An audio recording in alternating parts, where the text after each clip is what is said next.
당뇨를 위해서 태어난 식품이다라고 이야기할 정도로 당뇨 환자한테 가장 즐겨 쓰고 있는 재료가 만약에 설탕을 좀만큼 먹었다고 당뇨가 뭐 큰 문제 되겠어요? 근데 그게 아니고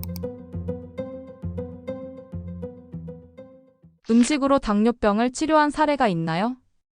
네, 그렇죠. 이제 결국 당뇨라고 하는 것은 뭐 여러 가지 유전적 소인도 있지만 음식이 차지하는 영향을 가장 많은 질환이기도 하고요. 또 지금 특히 우리나라가 지금 현재 통계를 보니까 당뇨 환자가 600만 명, 그다음에 예비 환자가 1,600만 명, 그래서 약 2천만 명 시대에 지금 들어가고 있거든요. 여기에는 분명히 여러 가지 어떤 스트레스라든가 이런 요인도 있지만 우리가 먹고 있는 음식과 이 관련이 굉장히 큰 질환으로 보이고요. 그래서 음식 지도라든가 이런 것을 통해서 이런 당뇨가 회복되는 사례를 참 많이 경험하고 있습니다. 당뇨 환자가 절대 먹으면 안 되는 음식이 있나요? 우선 당뇨에 대한 개념을 먼저 잠깐만 이해를 하면 좋은데요. 당뇨는 무슨 음식을 먹어야지 좋으냐, 무슨 음식을 먹지 말아야 되느냐 이런 접근보다는 우선 그 식사를 하는 방법에 대해서 먼저 이해를 하는 것이 좋은데요. 되게 급하게 먹는다, 또는 어떤 폭식을 한다, 늦은 시간에 야식을 한다, 또 과식을 한다 이런 것들이 당뇨를 만들어내는 가장 큰 요인인 것 같아요. 그래서 이제 우선 그런 것부터 이제 하나하나 이제 고쳐 나가는 이런 노력이 이제 당뇨를 우리가 극복할 수 있는 하나의 그 방향이 되지 않겠느냐 이렇게 보고 있고요. 물론 이제 이 당뇨 환자들이 금해야 되는 음식이라든가 이거는 많은 사람들이 익히 잘 알고 있는 내용들이지만 이렇게 정제된 당이라든가 급격하게 당을 올릴 수 있는 어떤 설탕이라든가 이런 것들이 포함되어 있는 음식 이런 것들을 우리가 이제 줄이거나 아주 제한을 해야지 되는 거지만 그것보다도 만약에 설탕을 좀만큼 먹는 거 하고요. 먹었다고 당뇨가 뭐 큰 문제 되겠어요? 근데 그게 아니고 아무리 좋은 음식이라도 많이 먹어버리면 이 당에는 문제가 됩니다. 그래서 항상 소식하고 천천히 먹고 그리고 과식하지 말고 폭식하지 말고 이런 것들이 우선 당뇨 환자가 가져야 될 첫 번째 사항이 아닐까 이렇게 생각을 합니다. 당뇨에 좋은 음식은 뭐가 있나요?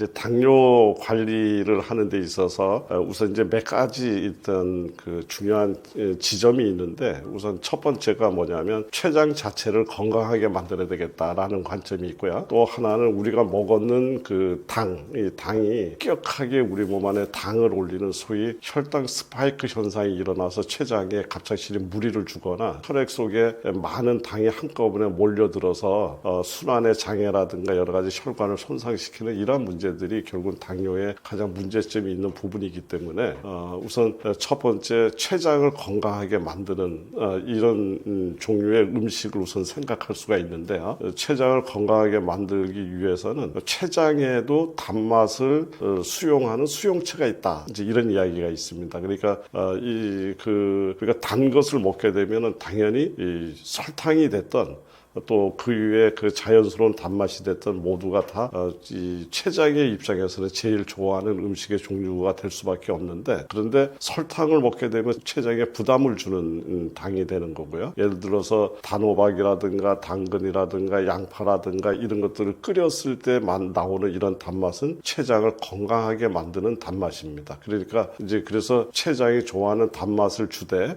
이런 자연스러운 단맛을 통해서 췌장을 건강하게 만드는 것이 좋겠다. 이것이 이제 첫 번째죠. 그래서 제가 가장 많이 활용하고 있는 것 중에 하나가 방금 전에 이야기 드렸던 이제 단호박, 당근, 양배추, 양파 이런 등등의 이 자연스러운 단맛을 갖고 있는 이런 것을 통해서 췌장에 기본적인 영향을 주는 것을 기본으로 하고 있고요. 또 췌장을 건강하게 만들고 인슐린 분비를 하는 데 있어서 매우 또 중요한 작용을 하는 몇몇 가지 미네랄들이 있는데 그런 미네랄들이 뭐 이제 아연을 포함해서 셀레늄이라든가 이제 기타 뭐 게르마늄 여러 등등 이제 이렇게 중요한 성분들이 있는데 이런 것들을 잘 갖고 있는 것들이 이 바다 갯벌에서 나오는 음식들 중에 그런 것들을 잘 갖고 있습니다. 그래서 우리 이제 이 아연 하면은 뭐 구레만 이제 뭐 이런 얘기도 많이 하는데 그냥 갯벌에서 나오는 바지락을 포함해서 이런 어떤 것들이 그런 어떤 영양소를 잘 가지고 있고요. 여기에 이제 셀레늄이라든가 게르마늄이라든가 이런 어떤 당뇨 그러니까 췌장 건강을 위해서 도움을 주는 성분을 또 잘 갖고 갖고 있는 것이 우리 뿌리 식물들 중에 마늘 같은 것들이 있습니다. 그래서 제가 가장 즐겨 쓰고 있는 방법 중에 하나가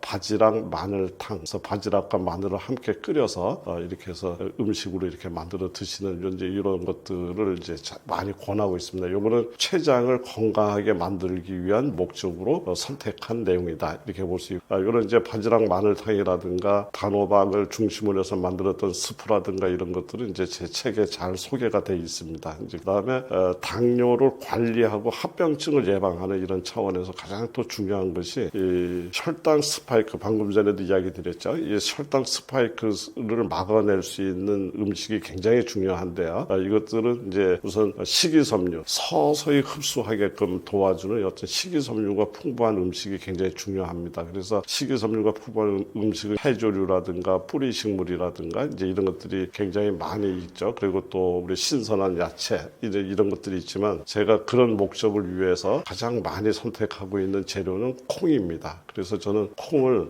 당뇨를 위해서 태어난 이러한 식품이다라고 이야기할 정도로 당뇨 환자한테 가장 즐겨 쓰고 있는 재료가 이제 콩이죠. 그래서 콩을 사용해서 콩물을 만들어 드신다든가 청국장 같은 이런 개념으로 만들어서 드신다든가 또는 이제 초콩이라고 해서 콩을 식초에다 담궈서 초하고 이제 이 콩하고 만나서 이제 만들었는 이제 이런 방법으로 콩을 섭취하는 방법이 있는데 이거는 이제 식초가 들어가서 이제 드시기에는 조금 다소 불편하지만 또 중요한 우리 당뇨를 접근하는 데 있어서 또 췌장을 건강하게 만드는 데 있어서 매우 중요한 또 재료 중에 하나가 식초죠. 식초는 췌장을 굉장히 건강하게 만들고 특히 그 소위 그 장에서 영양분을 흡수해서 들어가는 이 속도를 굉장히 늦춰줌으로 인해서 혈당 스파이크를 약 20% 이상 이렇게 낮춰줄 수 있는 대단히 뛰어난 그런 능력을 갖고 있는 음식입니다. 그래서 초와 콩이 만났을 때 아주 최적의 당뇨를 치료할 수 있는 이런 것이 됩니다.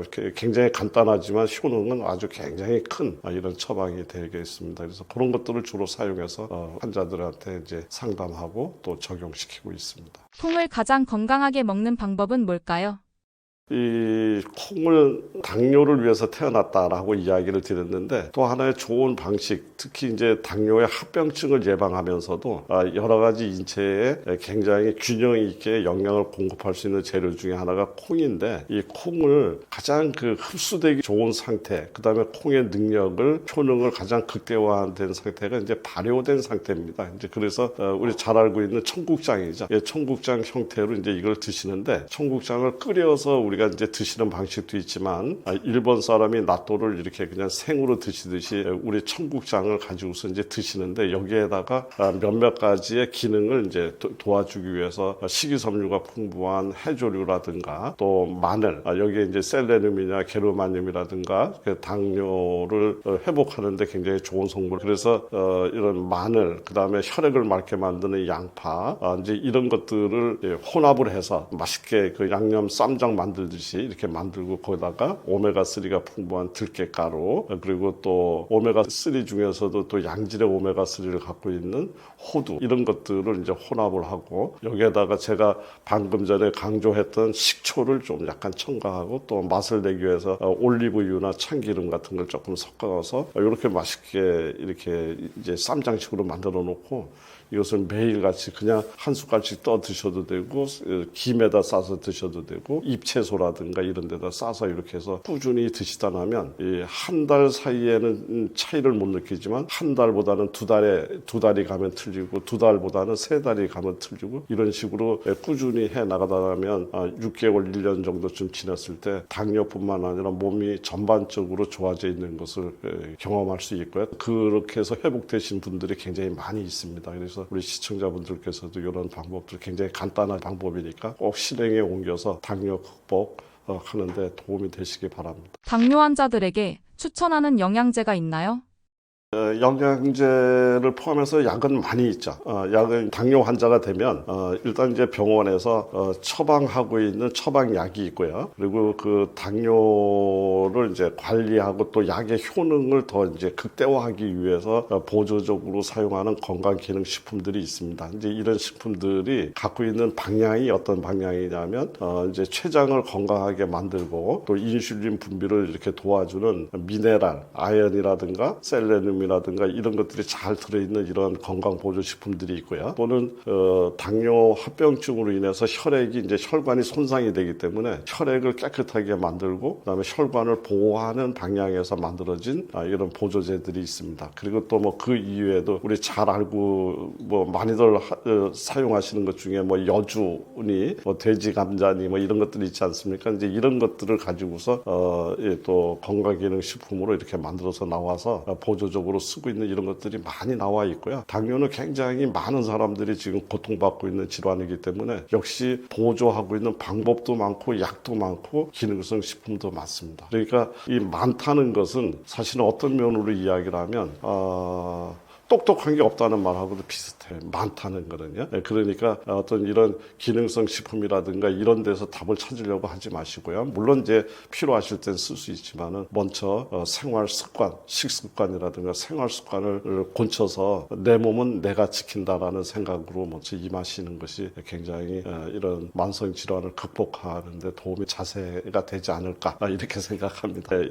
이제 모든 어떤 이렇게 만성화된 질환들 이 그렇듯이 만성화된 질환은 어떻게 치료하느냐라고 얘기를 하면 무슨 음식이 좋아, 뭐가 좋아 이걸 먼저 자꾸 떠올리는데 사실은 그것이 아니고요. 습관을 바꾸는 일이다. 이렇게 이야기를 드릴 수 있습니다. 그러니까 잘못된 습관은 나한테 질병을 만들지만 올바른 습관은 나를 건강하게 만듭니다. 그러니까 질병의 습관에서 치유의 습관으로 전환하는 거죠. 그러면 당뇨라고 하는 것은 사실은 당뇨 그 자체가 문제가 아니라 당뇨로 인해서 찾아오는 여러 가지 그 합병증 들이 굉장히 이제 문제가 되는데요. 그래서 당뇨를 이렇게 해서 한번 생각해 보시면 좋을 것 같아요. 당뇨는 나한테 건강법이라고 하는 건강 방법을 가르쳐 주러 온 친구다. 이렇게 생각을 하시고 그 고치기 힘들었던 습관을 이번 기회에 한번 고쳐보는 거예요. 그래서 과식하던 습관, 간식하던 습관, 늦은 시간에 야식하던 습관 이런 것들을 전부 다 하나하나 걷어내고 그래서 식사량을 조금 줄이고 그 다음에 정시에 규칙적인 식사를 하고 또 급하게 먹던 습관을 좀 더 천천히 먹으려고 하고 이런 거로부터 우선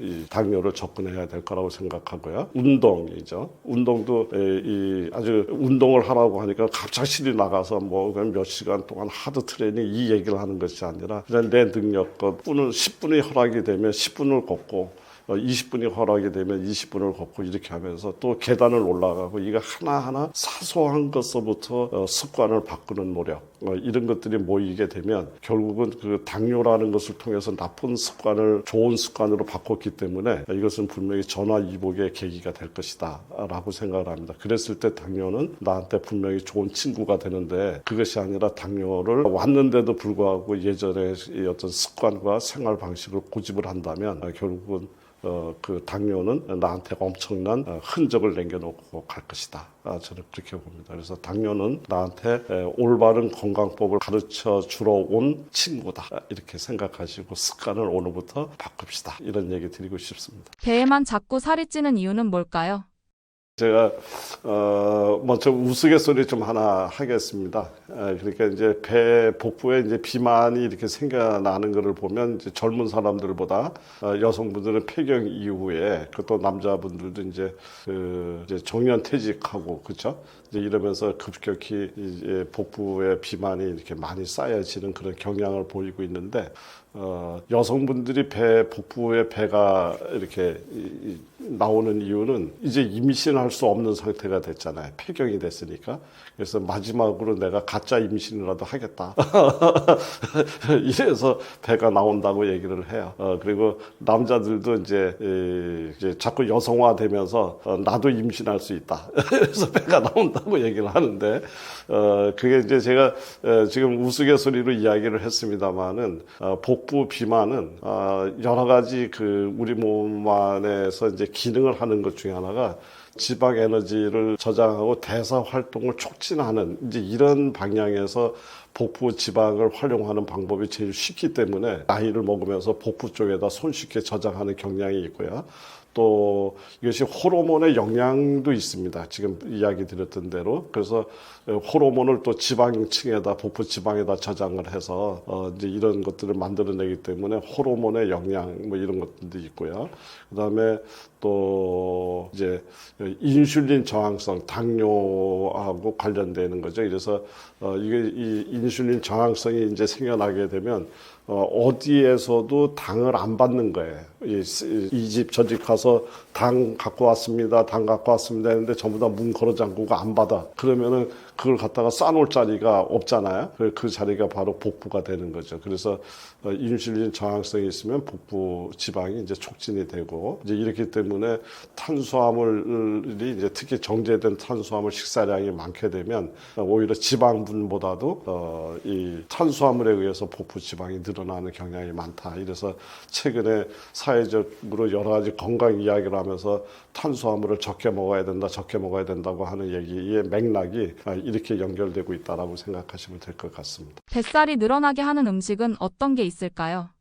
뱃살을 치게 하는 최악의 음식들은 역시 그 이제 인슐린 저항성, 소위 얘기해서 지나친 탄수화물들이 들어왔을 때 그 탄수화물이 이제 올바로 처리가 안 되면서 결국은 이제 복부에 보내진다고 했는데 이제 이때 그 탄수화물이라고 얘기하는 것은 이제 정제된 탄수화물, 가공된 탄수화물 이런 걸 뜻합니다. 그래서 뭐 신살, 신빵 이런 것들도 이제 문제가 되지만 우리 과자류라든가 또 우리 그 생일날이라든가 잔치 때 빠지지 않는 또 요리 하나가 있죠. 당면 같은 거, 이제 국수 뭐 이런 것들이 뱃살을 이제 올리게 만드는 이제 굉장히 그런 영향력을 가지고 있는 음식의 종류다 이렇게 이야기를 할 수 있고요.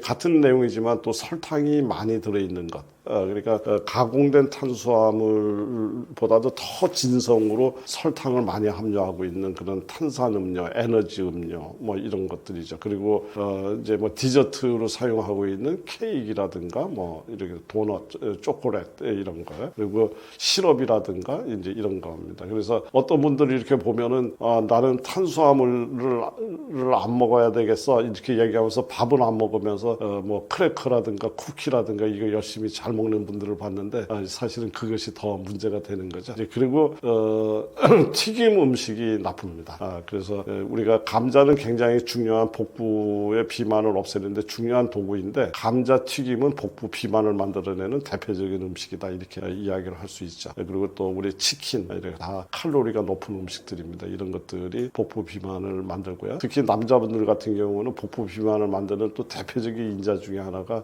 술이 있습니다. 특히 맥주 또 치킨하는 이렇게 해서 먹는 이런 소시지 뭐 이런 것들이 또 복부 비만을 만들기 때문에 맥주 빼 뭐 이런 얘기 하잖아요. 술 빼 이제 이런 얘기하는 이런 것들이 결국은 지방으로 축적이 되기 때문에 그것들을 피해야 되고요. 그리고 가공육이라든가 또 인스턴트 식품 결국 같은 말들입니다. 그리고 과도한 유제품들 예를 들면 크림, 치즈, 버터 뭐 이제 이런 것들도 전부 다 칼로리가 과잉으로 되기 때문에 이제 이런 것들을 이제 적극적으로 피해 주는 것이 좋다. 그리고 이제 이 과일의 경우도 과일은 굉장히 여러 가지 균형 있는 영양을 제공하는 좋은 식재료이죠. 그렇지만 과일 역시도 그 당도가 높은 과일을 과도하게 섭취할 경우에 복부 비만으로 연결이 되고요. 특히 이제 수분을 다 제거한 아주 농축된 형태의 과일, 말린 과일이죠. 이런 것 같은 경우에는 당분이 상당히 농축되어 있는 형태이기 때문에 복부 비만을 일으키는데 굉장히 중요한 이러한 문제를 일으킬 수 있다. 이렇게 이야기를 드릴 수 있고요. 대부분이 당도가 높은 과일들은 열대 과일들이라고 이렇게 보시면 될 것 같습니다. 안 좋은 습관은 뭐가 있을까요? 안 좋은 습관은 역시 이 당을 높이는 그러니까 우리 당뇨 환자들이 당을 높이는 여러 가지 우리 그 안 좋은 습관 중에 하나가 급하게 먹는다든가 또 지나치게 과식 폭식을 한다든가 대사 활동이 잘 일어나지 않는 늦은 시간에 많은 음식을 먹는다든가 이런 것들이 당뇨의 주된 원인이 되었듯이 역시 복부 비만도 마찬가지의 개념에서 이제 그러한 습관들이 이 복부 비만을 불러일으키는 걸로 이렇게 돼 있습니다. 뱃살 빼는데 좋은 음식은 뭐가 있을까요?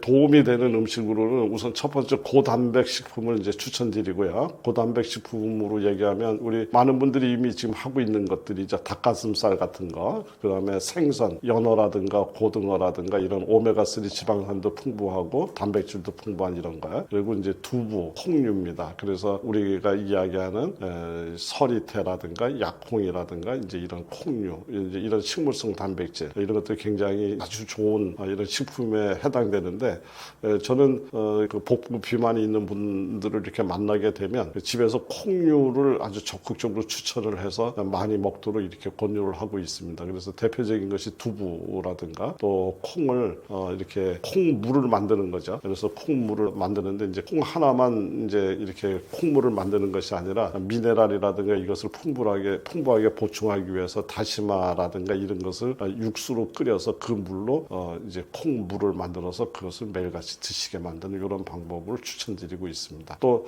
두 번째는 이제 복합 탄수화물. 복합 탄수화물이라는 거는 식이섬유의 개념으로 이제 이해를 하셔도 되지만 이 복합 탄수화물은 장 안에서 이 어떤 그 혈당을 우리 몸 안으로 흡수해 들어가는 속도를 아주 굉장히 완만하게 조절해주는 소위 스펀지와 같다 이렇게 생각하시면 됩니다. 스펀지에 물을 잔뜩 머금고 있으면서 조금씩 우리 몸에다가 이렇게 집어넣어주게 되면 우리 몸에 과도하게 급격하게 상승하는 혈당 스파이크 현상도 막을 수 있을 뿐더러 그렇게 함으로 인해서 우리 몸 안에서 인슐린에 의해서 배달되고 있는 포도당이라든가 이것도 원활하게 우리 세포에 이렇게 배달이 될 수가 있겠죠. 그런데 한꺼번에 많은 양이 들어가 버리게 되면 인슐린이 많은 양의 포도당을 싣고서 세포 각각마다 이제 가서 배달하려고 했을 때 세포들이 나 지금 필요 없어요 하는 이런 어떤 인슐린 저항성을 이제 유발하는 대표적인 그런 현상을 만들어내기 때문에 혈당 스파이크 급격하게 당이 올라가는 것을 막아내는 것이 굉장히 중요한데요. 이제 그런 의미에서 복합 탄수화물이라든가 식이섬유가 풍부한 이런 종류의 음식들이 굉장히 중요하다라고 이야기할 수 있겠습니다. 또 건강한 지방이 굉장히 중요하죠.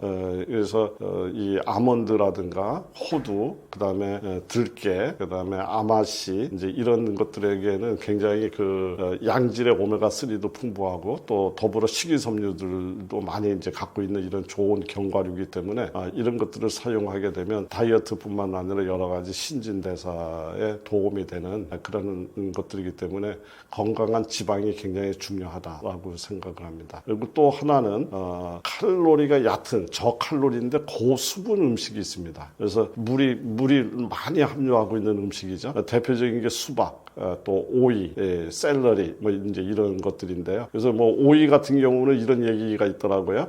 건강한 여인에게서는 오이 냄새가 난다. 이런 얘기가 들 정도로 아주 그 여성 건강에 더할 나위 없이 좋은 것이 오이인데 이것은 굉장히 수분 함량이 높고 그다음에 여러 가지 몸 안을 촉촉하게 만들어서 수분 균형도 맞춰주면서 허기를 이제 느끼지 않는 공복감을 없애주게 하면서 다이어트에 매우 효과적인 이런 거기 때문에 수박, 오이, 샐러리 특히 오이 같은 것들은 굉장히 훌륭한 이 복부 비만을 제거하는 데 좋은 재료가 될 수 있다 이렇게 얘기를 드릴 수 있고요. 그리고 제가 항상 이제 줄여서 이야기 드리는 내용 중에 하나가 해조류죠. 이 해조류는 칼로리는 굉장히 거의 없다 할 정도로 칼로리는 굉장히 낮지만 우리 몸을 신진대사시키는 미네랄이 거진 완벽하게 갖고 있는 이러한 식품군이기 때문에 해조류의 공통점이 뭡니까? 이렇게 얘기를 하면 몸에 노폐물을 제거하고 혈액을 맑게 만든다. 미역에서부터 김까지 모든 것들이 이제 해조류가 갖고 있는 특징적인 모습이라고 생각을 하면 되겠습니다. 그래서 적극적으로 해조류를 이제 섭취할 것을 권유드리고요. 그래서 저 같은 경우는 저녁 때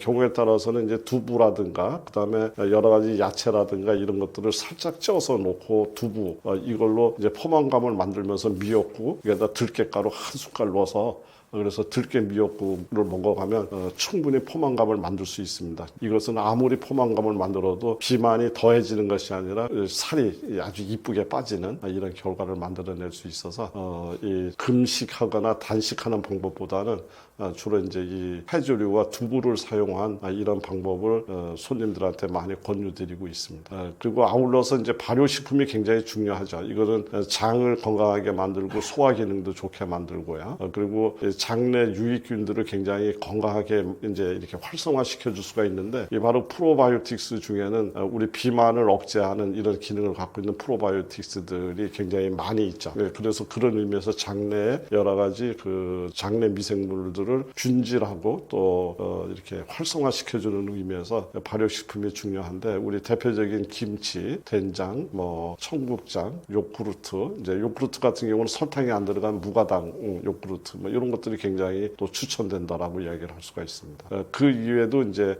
음료로 이야기를 하자면 녹차, 뭐 레몬물, 요즘 레몬물 많이들 드시죠? 레몬물, 이제 이런데 저는 가장 많이 추천하고 있는 저희 방식으로는 우엉을 끓여서 그 우엉을 끓여서 먹는 그 우엉차를 많이 권유드리고 있습니다. 그 우엉은 굉장히 땅속 깊이 이렇게 자라나는 성질을 갖고 있습니다. 그래서 길게 자라났다는 말은 여러 가지 각종의 미네랄을 흡수해 갖고 있을 확률이 굉장히 높은 식물이라는 뜻을 역으로 반증하는 이야기죠. 그래서 우엉차 하나만 잘 드셔도 굉장히 몸 안에 신진대사가 활발해지고 혈액이 맑게 정화가 되는 이런 효과를 얻을 수 있어서 우엉차를 많이 적극적으로 권유하고 있다는 것도 알려드릴 수 있겠습니다. 박사님께서 꼭 지키고 계시는 뱃살 관리 습관이 있나요? 네, 이제 뱃살이 고민되는 사람들한테 제가 항상 이야기하는 이야기가 뭐냐면, 당연히 굶으면 살이 빠지겠죠. 그리고 운동을 많이 하면 당연히 살이 빠지지만, 이 음식을 다시 먹게 되면 도로 살이 찔 거고 운동을 게을리하면 다시 이 체중은 늘어날 것입니다. 그래서 이 체중을 감량하고 복부 비만을 제거하는 데서는 음식을 적게 먹고 그러니까 금식을 하고 운동을 하고 하는 것은 굉장히 좋은 하나의 방편이긴 하지만 거기에다가 모든 것을 전부 다 맡겨서는 안 된다. 그래서 적정한 운동, 적정한 어떤 시기를 통해서 우리가 이 다이어트를 성공을 했을 때 요요가 없는 이런 이제 이 다이어트가 되는데 그렇게 하기 위해서는 일단 칼로리가 굉장히 적은 이런 종류의 어떤 식이섬유 중심의 식단 이런 것들이 굉장히 중요하고요. 또 장을 건강하게 만들 수 있는 이러한 식이요법 이런 것들이 굉장히 중요하다고 볼 수가 있고요. 그리고 이 결국은 모든 질환이 다 마찬가지로 습관을 바꾸는 일이고 새로운 습관을 길들이는 일이기 때문에 너무 지나치게 완벽하게 처음부터 하려고 하지 않았으면 좋겠다. 그래서 하나하나 사소한 것부터 습관을 바꿔나가는 그래서 예를 들어서 아파트 계단을 걸어서 올라가기로 했으면 그거 하나만이라도 한번 지켜내고 하나하나 점차적으로 이렇게 몸의 습관을 바꿔나가는 이런 노력들이 오히려 성공을 하고 요요가 없는 다이어트로 갈 것이다 이렇게 생각을 하시고요.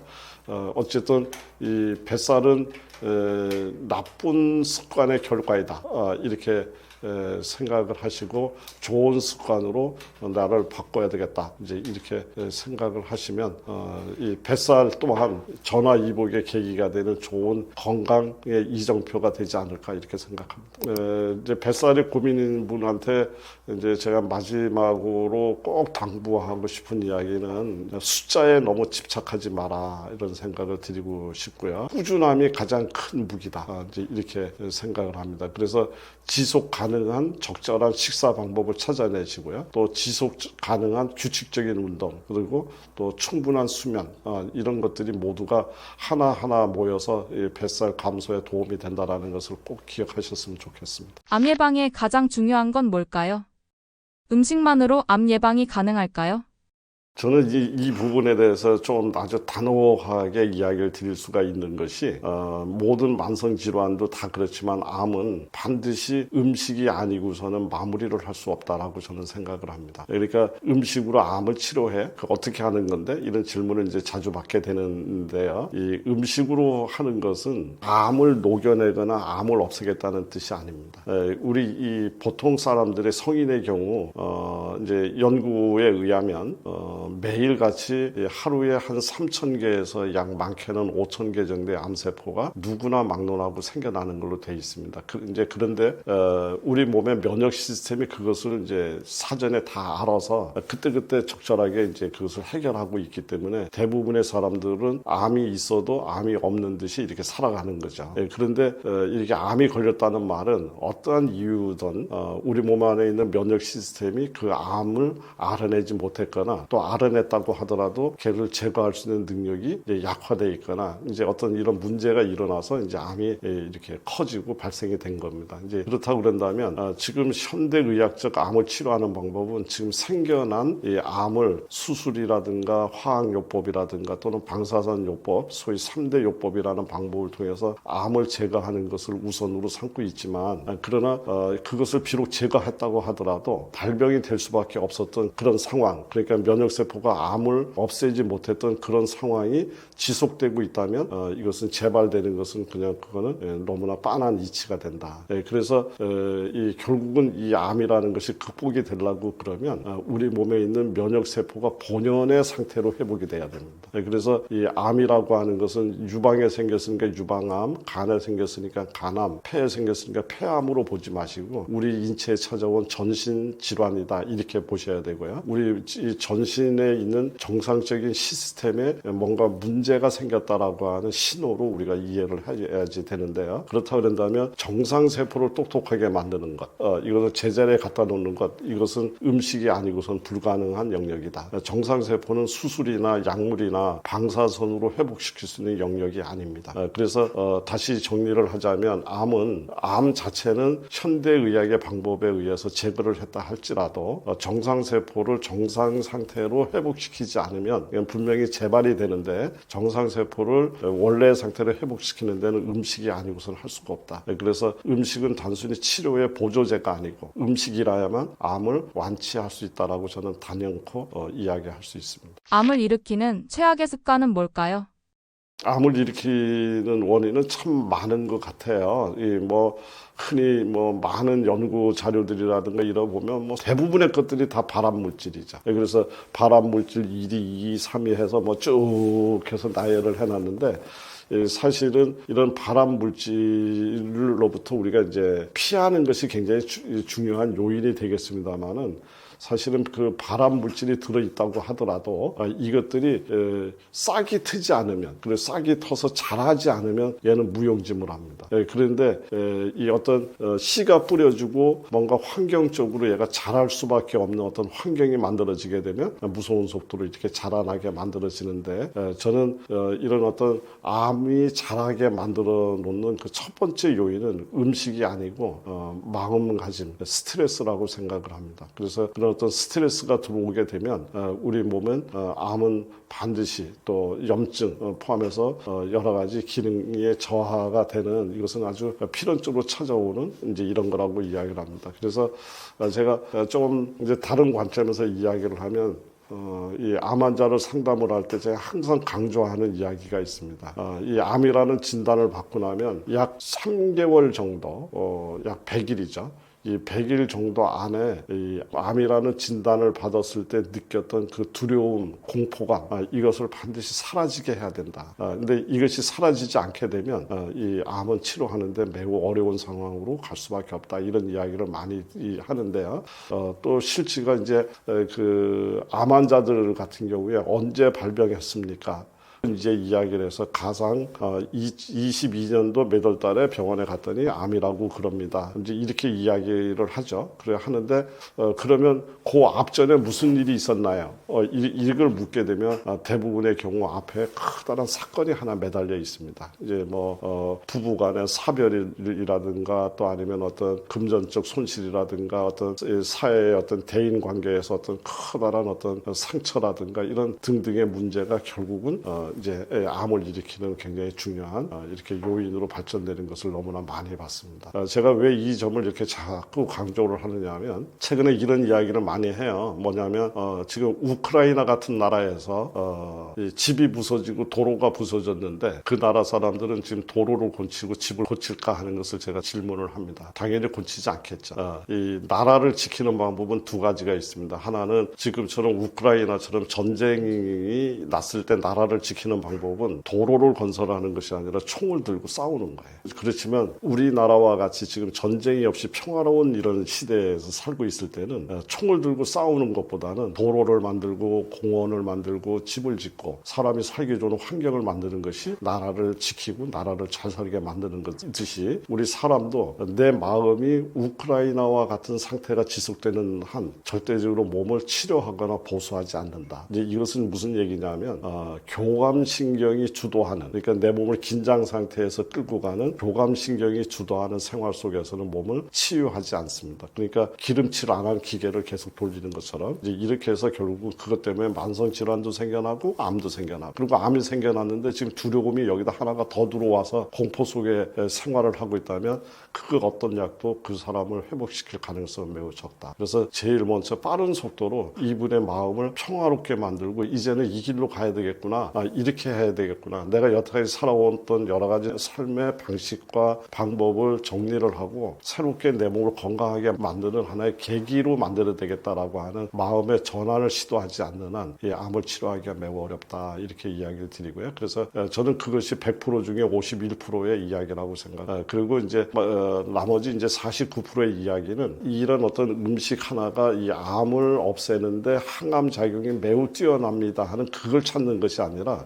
우리 정상세포가 건강하게 만드는 데 필요한 그런 영양 성분을 균형 있게 만들어서 그것을 꾸준하게 반복적으로 드실 때, 예를 들어서 매일같이 아침에 일어나서 소주를 한 잔 마시고요, 점심 때 저녁 때 매일같이 소주를 한 잔씩 마신다면 많은 양의 소주를 마시지 않고 있음에도 뭐 얼마 안 있으면 소주에 중독이 되는 알코올 중독자가 되듯이 우리 몸은 무엇을 반복하느냐에 따라서 우리 몸의 변화는 시작이 된다. 그래서 정상세포를 똑똑하게 만드는 데 필요한 균형이 있는 영양소가 들어있는 음식을 잘 만들어서 그것을 반복적으로 먹어가면서 우리 몸의 정상세포가 정상적인 기능을 회복할 수 있도록 도와주면서 마음을 평화롭게 또 자신감 있게 내가 분명히 회복할 수 있다라는 이런 개념에서 암을 없애는 것이 아니라 정상세포가 똑똑해지면 우리 몸 안에 있는 정상세포가 알아서 암을 이겨낼 수 있는 이런 시스템으로 잘 이해를 하시게 되면 분명히 암은 극복할 수 있다라고 저는 생각하고요.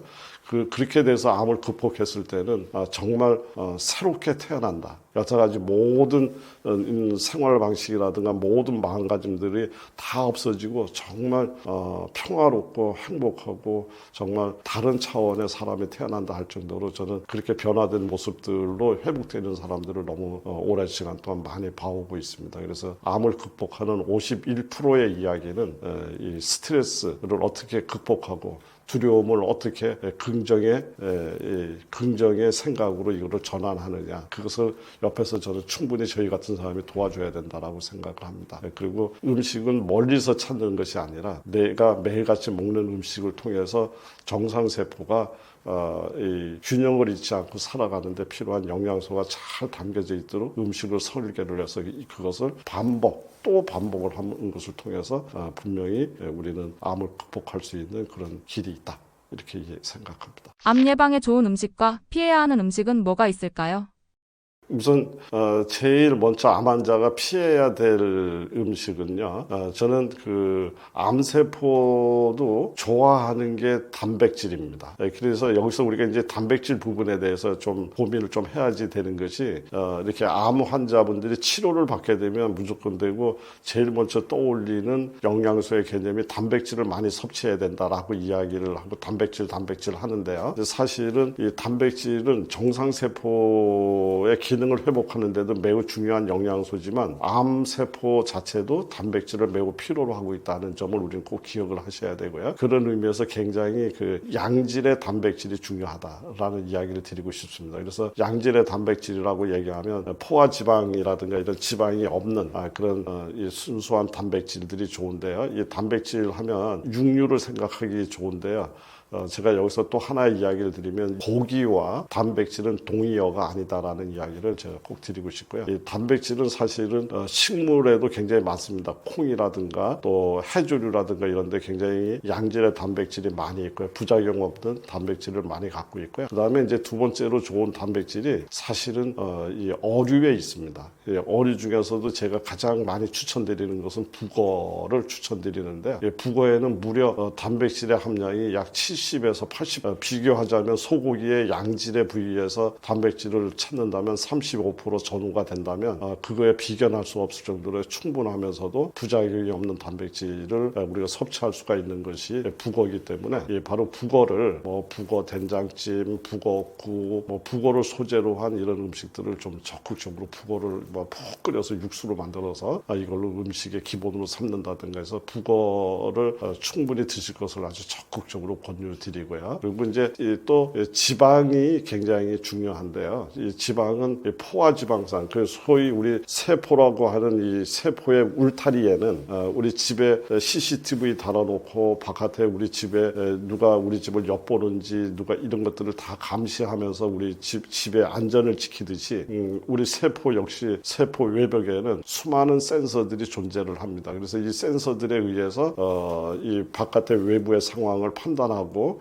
적이냐 아군이냐 적군이냐를 이제 구분하는 이런 기능들이 있는데 이것들이 잘못된 기름에 의해서 완전히 덮여서 떡지떡지 달라붙어서 얘네들이 그 기능을 잃게 됐을 때 암세포가 나타나도 그게 암인 줄 모르는 이런 우를 범하게 되는 거죠. 그래서 양질의 기름이 굉장히 중요한데 세포막 또한 기름으로 되어 있다. 우리가 잘 알고 있는 오메가3, 오메가6, 오메가9 뭐 이런 등등의 이제 기름으로 이루어져 있는데 이 중에 지금 현대인들이 그 오메가6 비율이 너무나 상대적으로 많이 떨어져 있고요. 특히 암 환자의 경우에 오메가3 비율이 아주 심각하게 이렇게 손상되어 있는 경우가 대부분이기 때문에 오메가3가 잘 들어있는 그런 기름, 들깨라든가 또 호두, 아마씨 이런 것들, 치아씨드 이런 것들이 양질의 오메가3를 제공할 수 있는 아주 좋은 이런 것들이 됩니다. 그리고 이제 또 암은 염증이다. 염증에서 출발해서 이제 암이 된다. 그 염증을 일으키는데 굉장히 중요한 원인인자가 이제 당뇨 같은 거죠. 그러니까 정제된 당이라든가 그런 당을 함유하고 있는 가공식품들 이런 것들은 우선 적극적으로 피해줘야 될 이런 음식의 종류다 이렇게 볼 수 있겠습니다. 저는 이제 암은 분명히 극복될 수 있다라고 저는 생각을 합니다. 그래서 특히 이제 제 경험에 의하면 암을 아주 그 초기에 발견이 돼서 현대의학적으로 그렇게 신체 무리가 가지 않을 정도의 간단한 수술에 의해서 제거가 된 그래서 완치 판결을 받았던 이런 사례자들을 기억하고 있는데요. 이러한 분들이 결과론적으로는 암을 암이라고만 보고 그것을 제거하니까 암이 끝났다라고 생각을 하는 거죠. 이제 그래서 정상세포를 정상적인 기능으로 회복시키는 이런 소원리함으로 인해서 결국은 재발이 되고 그것 때문에 아까운 생명을 잃고 이제 이러한 사례자를 너무 많이 봤고요. 또 현대의학적으로 회복이 불가능할 정도로 몸이 많이 이렇게 암이 전신에 퍼져 있던 사람들도 끊임없이 두려움을 없애고 정상세포를 똑똑하게 만들고 몸을 해독시키는 이런 프로그램을 통해서 이 궁극적으로 암을 극복하는 이런 사례자들도 또 많이 경험을 했습니다. 그래서 암은 분명히 극복할 수 있는 질환인데 그 방향이 어느 방향이냐면 정상세포를 똑똑하게 만들어서 암세포를 없애야지 된다. 저는 이 방향이라고 생각을 합니다. 그래서 항상 제가 이야기를 할 때 긍정을 키워서 부정을 사라지게 하라. 맑은 물이 들어오면 흙탕물은 사라진다. 이런 원리에 입각해서 우리가 마음과 음식을 통해서 우리 몸을 맑게 만들면 그 이하는 우리 몸이 알아서 암세포도 없애주고 나를 지켜줄 거라고 믿고 있습니다. 우선 두려움부터 없애시고 극복할 수 있다는 자신감으로 가득 채웠으면 좋겠습니다. 음식만으로 치매 예방이 가능할까요? 음식으로 사실은 치매를 포함해서 어떠한 질환이라도 결국은 우리 몸은 내가 먹은 음식에 의해서 만들어지는 거죠. 그러니까 내가 먹은 음식이 바로 나다라는 관점에서 쳐다보면 뭐 치매를 포함해서 어떠한 질환도 음식으로 안 될 영역은 없다라고 우선 생각을 하는데요. 그런데 이제 치매는 다른 질환에 비해서 굉장히 그 발병에서 악화까지 또 거꾸로 또 치료를 시도를 하더라도 그 치료의 완치의 어떤 판단을 내린 데까지는 굉장히 긴 시간을 요구하는 이런 질환이 되나서 이 음식으로 치료한 사례가 있습니까? 이렇게 이야기를 하게 되면 굉장히 다른 사례보다는 조금 이 사례가 많지 않다 이렇게 얘기를 할 수 있습니다. 다만 완치라기보다는 진행 속도를 굉장히 늦추고 또 상태가 나쁘셨던 분들이 사람을 인지하지 못하고 이랬던 분들이 상당 부분 인지 능력이 회복이 돼서 이제 이렇게 되는 이런 경험은 제가 지금 많이 하고 있습니다. 그래서 저는 이제 개인적으로 나를 잃어버리는 과정 너무 안타깝고 슬프잖아요. 그래서 이 치매는 당뇨 이상으로 반드시 우리가 해결해 줘야 될 이러한 질환이다라고 생각을 하고요. 그리고 이제 모든 것이 다 그렇듯이 이제 모양새는 당뇨다, 뭐 치매다, 고혈압이다, 암이다 다양한 형태로 모습들이 자라고 있지만 사실은 대개는 다 뿌리가 동일한 경우가 많이 있습니다. 그래서 특히 이제 이 치매를 이제 보는 관점에 따라서 여러 가지 지금 많은 연구들이라든가 자료들이 있지만 가장 공통적으로 이야기하는 것이 치매는 염증 질환이다라는데 많은 사람들이 의견을 같이 하고 있습니다. 이제 그런 뜻에서 염증을 제어하고 그 다음에 뇌가 갖고 있는 특성을 우리가 잘만 이해를 한다면 분명히 우리는 지금보다 더 좋은 효과를 만들어낼 수 있는 그런 영역이다라고 저는 확신하고 있습니다. 치매를 염증 반응이라고 했는데 뇌는 이런 이야기가 있습니다. 뭐냐면 뇌는 기름의 바다다라는 표현이 있어요. 그러니까 머리는 사실상 기름으로 이루어져 있습니다. 그래서 이제 이것을 이제 우리는 인지질이라고 이야기를 해요. 그래서 좋은 기름이 필요하다는 이야기를 우선 먼저 이야기를 드리고 싶고요. 그리고 이 뇌는 우리 인체에서 가장 많은 산소를 사용하는 그런 장기다. 이렇게 이야기를 할 수 있습니다. 그러니까 산소를 많이 사용한다는 이야기는 바로 그 산소로 인해서 우리 산화 스트레스, 산소로 인해서 쇠가 녹슬듯이 우리 뇌 신경세포도 녹이 쓸 수 있는 환경을 가장 많이 갖고 있는 곳이 이 뇌다. 이제 이런 이야기가 있고요. 그다음에 세 번째, 이 장과 뇌는 하나의 축으로 연결돼 있다. 그래서 장청, 뇌청, 장이 맑으면 뇌가 맑다. 그래서 지금 많은 연구들이 장과 뇌의 이 커뮤니케이션, 바로 장의 환경이 머리로 연결되고 머리가 바로 장으로 연결되는 이런 핫 라인이 있는 걸로 이제 많이 연구가 되어 있죠. 그래서 바로 이런 장을 건강하게 만들어야 되는 이런 관점. 또 그 이후에 이제 머리는 인체의 온도가 36.5도라고 얘기를 했을 때 머리끝도 36.5도, 발끝도 36.5도, 우리 몸의 전체적으로 골고루 순환이 돼야 되는데 열이라고 하는 그 특성이 이렇게 내려가는 걸 좋아하지 않습니다. 올라가는 걸 좋아하죠. 그래서 젊고 건강할 때는 우리 몸이 전체적인 대사를 굉장히 잘 시켜서 이 순환이 잘 되는 데 비해서 우리가 나이를 먹으면서 그 대사 능력이 떨어지면서 위쪽으로 열이 올라가고 아래쪽으로 냉기가 내려가는 소위 이러한 신체적 불균형이 나타나게 되는데 이때 열이 위로 올라가서 뇌를 굉장히 위축시키고 쪼그라들게 만드는 이러한 상황을 만들면서 뇌의 기능이 이제 망가지는 등등 여러 가지 뇌에 영향을 끼치는 요인들이 있습니다. 그래서 이 중에 이제 첫 번째 인지질이라고 얘기했고 기름덩어리라고 얘기를 했는데 사실은 이것을 위해서 해결할 수 있는데 가장 적합한 것은 우리가 쉽게 주변에서 구할 수 있는 들깨라든가 호두라든가 이제 이런 아마씨 이제 이런 것들도 굉장히 좋지만 그 이외에도 어떤 것들이 굉장히 추천이 되냐면 바로 인지질 성분을 그대로 잘 갖고 있는 것이 바로 콩입니다. 그래서 저는 치매 예방에도 역시 콩이 대단히 훌륭한 하나의 그 매김을 하고 있다 이렇게 보고요. 그리고 두 번째 산화 스트레스라고 얘기했는데 산소를 많이 사용하는 장기다라고 얘기를 했습니다. 그래서 산화 스트레스를 이제 억제해야 되는데 그래서 우리 인체에서 비타민 C를 가장 좋아하는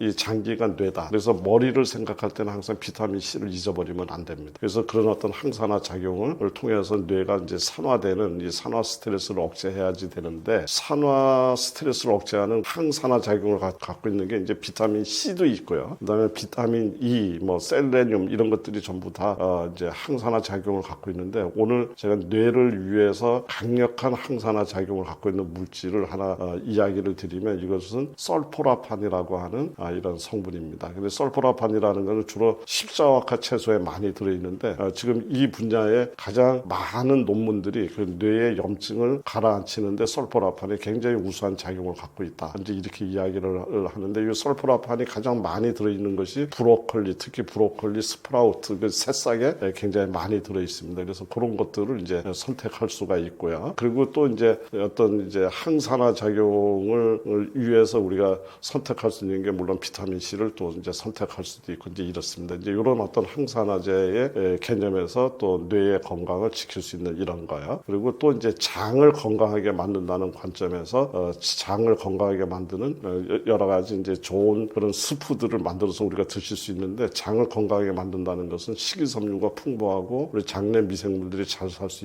있는데 도움을 주는 이제 그러한 음식 재료들입니다. 그래서 대표적인 것이 미역을 포함한 해조류, 그다음에 그리고 점막이라든가 이런 것들을 굉장히 강화할 줄 아는 베타카로틴 성분이 많이 들어있는 단호박, 당근, 양배추, 양파 이런 것들입니다. 이제 이런 것들을 기본적으로 스프를 끓여서 장을 건강하게 돌봐주면서, 앞에서 이야기 드렸던 청국장이라든가 이런 것들을 활용을 해서 여기에다가 이 들깨가루라든가 호두, 아주 양질의 오메가3죠. 이제 이런 것들을 포함을 시켜서 드시게 되면, 그리고 또 여기다가 식초를 또 약간의 첨가를 하게 되면, 이제 식초는 산소를 우리 그 헤모글로빈에다가 산소를 운반하는데 가장 좋은 영향력을 미치는 게 또 식초기 때문에 머리를 맑게 만드는 데도 굉장히 도움을 많이 주는 이제 이런 작용을 기대할 수가 있습니다. 그래서 그런 청국장과 브로콜리의 설포라판, 이제 이런 거, 그 다음에 들깨가루, 호두, 이런 것들의 적절한 조합으로 만들어낸 음식을 만약에 꾸준히 드시고 또 이것을 생활화한다 그런다면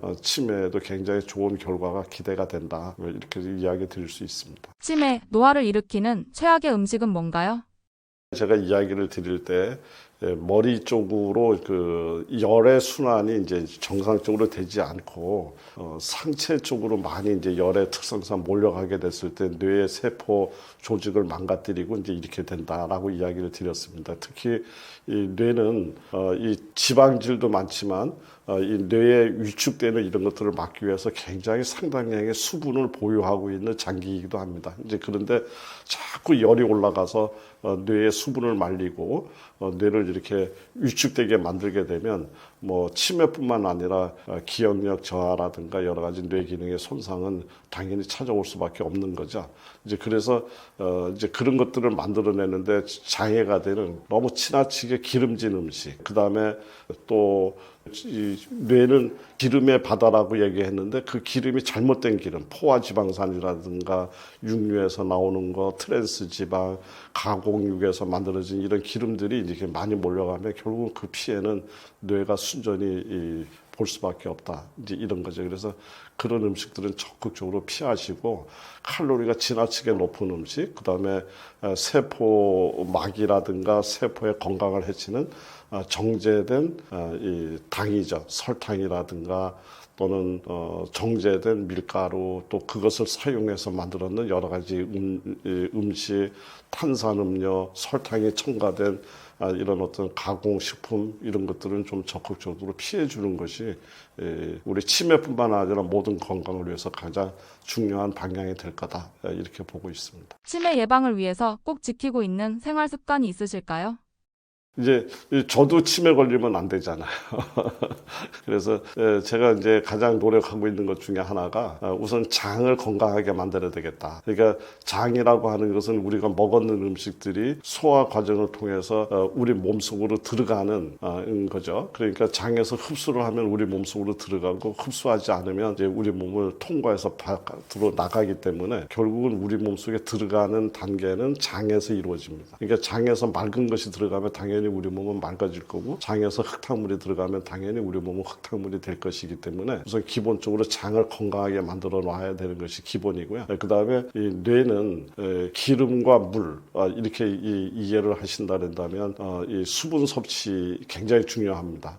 그래서 하루에 그거 사람들마다 저마다 다 틀리긴 하지만 저 같은 경우는 아침에 기상해서 저녁 때까지 최소한 물을 1.2리터에서 1.5리터 정도를 이렇게 마시려고 노력하고 있습니다. 그리고 이제 양질의 이 어떤 지방, 인지질을 이제 공급하기 위해서 제가 선택하고 집중력을 보이고 있는 거는 청국장과 들깨가루. 그래서 이 들깨가루 정말 저 많이 좋아하는데요.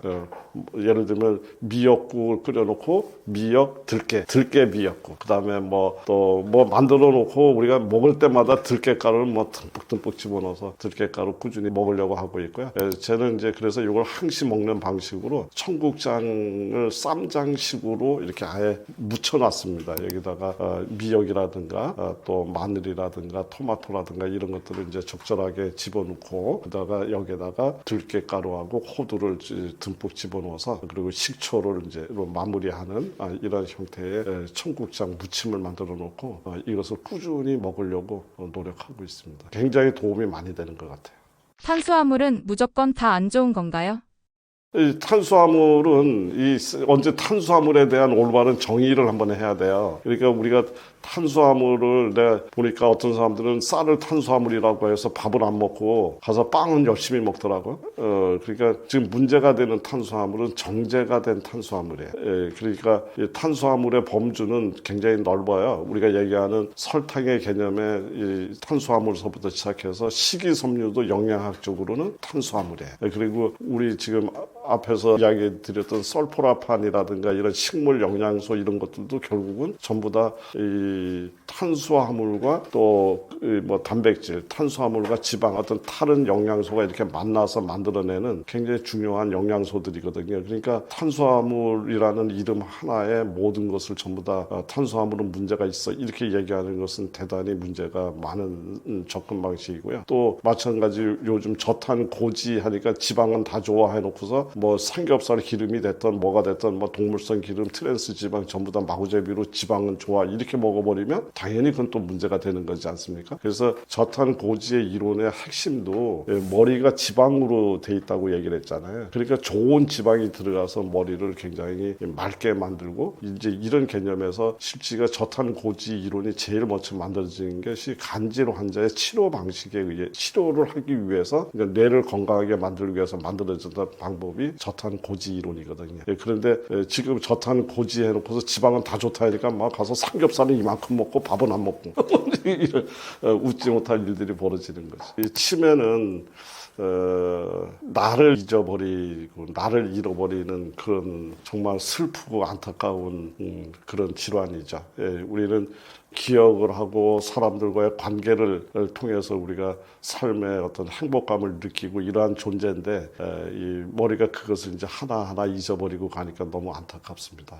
그래서 지금 생각보다 우리가 고령화 사회에 들어가면서 이 치매로 이렇게 고생하고 또 치매로 고통받고 있는 가정이 늘어나면서 사실은 이것이 개인의 문제, 가정의 문제가 아니라 사실상 사회 문제로 지금 많이 발전되고 있지 않습니까? 이 치매라고 하는 가족 중에 치매 환자가 한 분이 생겨나게 되면 사실은 이제 그걸로 인해서 가정이 파괴가 되고 또 경제적인 손실로 연결되는 정말 안타까운 질환이기 때문에 사회적 차원에서 치매의 문제가 대책이 마련되고 접근해야 될 거라고 생각을 합니다. 이제 그런 차원에서 우리 우선 본인 스스로도 노력을 많이 하고 또 그런 어떤 가족들 중심에서도 그 치매를 다른 개념에서 쳐다보지 마시고 우리 어렸을 때 부모님이 우리를 돌봤듯이 특히 우리도 부모님이 점점 어린아이로 가는 과정이라고 생각하고 그런 관점에서 사랑의 포용력을 최대한 발휘해서 이렇게 하셔야 하지 않겠는가. 우선 그런 사회적 요구를 저는 먼저 이야기를 드리고 싶고요. 그리고 치매는 분명히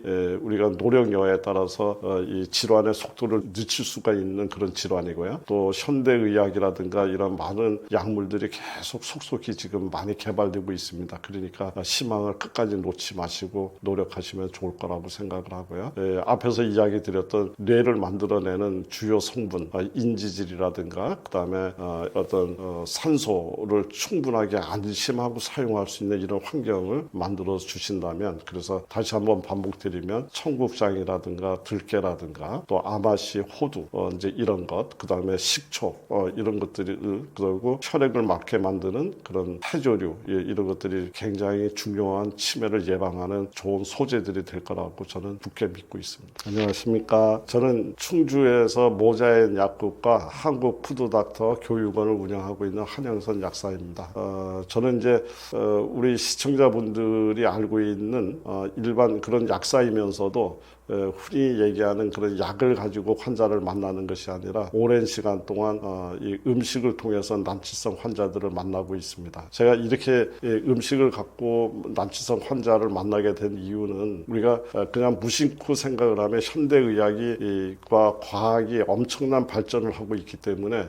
흡사 우리 몸에 찾아오고 있는 여러 가지 질병을 현대의학이 다 해결할 수 있을 것처럼 우리가 기대를 하고 또 그렇게 믿고 있는 경우가 종종 있지만, 사실 냉정하게 이렇게 쳐다보게 되면 현대의학이 아직도 미치지 못하는 영역이 너무나 많다라는 것을 금방 알 수 있게 되고요. 현대의학은 다른 의학에 비해서 응급상황에서 벌어지고 있는 이러한 그 어떤 수술이라든가 감염성 질환이라든가 여기에는 굉장히 뛰어난 이런 능력을 보여주고 있지만, 우리 초고령화 사회에 들어가면서 특히 건강한 장수를 이야기하는 지금 이런 시점에서 이 건강한 장수의 방해 요소가 되는 당뇨라든가 또는 뭐 고혈압이라든가 치매라든가 암이라든가 자가 면역성 질환이죠. 이런 어떤 그 건강한 장수를 방해하는 만성 질환에는 여전히 굉장히 이 현대의학이 역할을 제대로 하고 있지 못하다, 이렇게 얘기를 할 수가 있습니다. 그래서 저는 이제 그러한 만성 질환을 해결하는데 가장 중요한 요소 중에 하나가 음식이라고 생각하고, 그런 음식을 통해서 또 그분들의 마음가짐의 개선을 통해서 그런 질환을 극복하는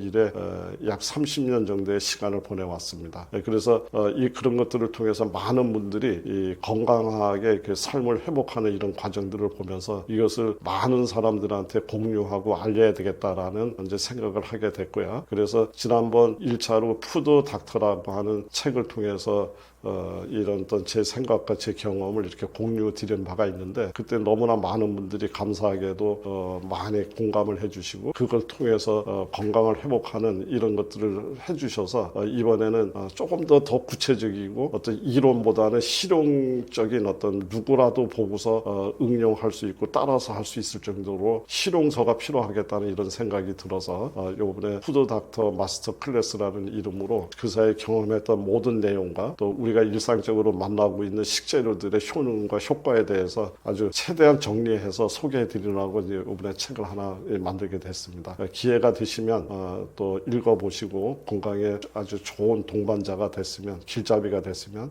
좋겠다는 생각 드립니다.